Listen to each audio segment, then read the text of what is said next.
Hindi na nga makakapagpigil pa itong si Doc Robert dahil nga sa pagkamatay ng ama niyang si Don Pepe at dito nga ay sinisigurado niya daw na mananagot sa kanya ang tumulak kay Don Pepe sa bangin.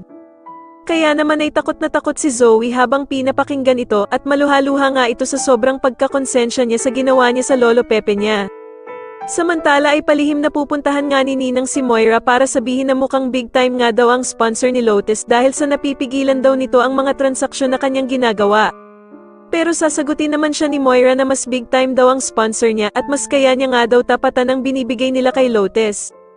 At dito nga ay ibabalita naman ni Ninang kay Moira ang napanood niya sa TV na tuluyan na nga daw namatay itong si Don Pepe.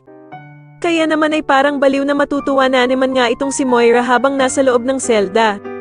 Sa kabilang banda naman matapos nga ang pagkamatay ni Don Pepe ay magsisipuntahan nga ang lahat ng taga-Apex at ang mga nagmamahal sa kanya.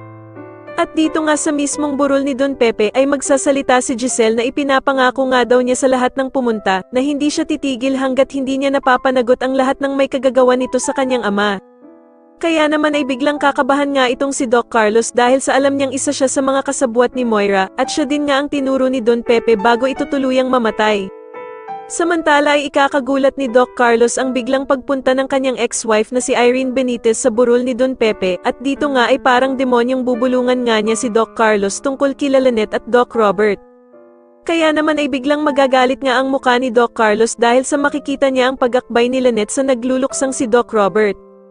Pero hindi pa din nga titigil si Irene dahil sa dadagdagan pa nga nito na tila may naaamoy nga daw siya na something kila Lynette at Doc Robert at ramdam nga daw niya na meron pa din namamagitan sa dalawang ito. Kaya naman ay mapapatingin na nga lang ng masama si Doc Carlos sa kanila at punong-puno na nga ng selos ang nararamdaman nito.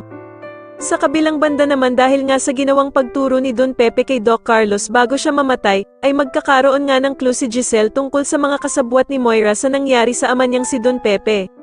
Sa tingin niyo umamin na nga kaya si Zoe kay Doc Robert dahil sa sobrang konsensya na nararamdaman niya, mas lalo na nga talagang nagiging exciting ang mga susunod na kaganapan kaya naman ay mas lalo pa nating abangan ang mas lalong gumigandang abot kamay na pangarap. Maraming salamat po sa inyong panonood at sana po ay masubscribe niyo ako. Maraming salamat po.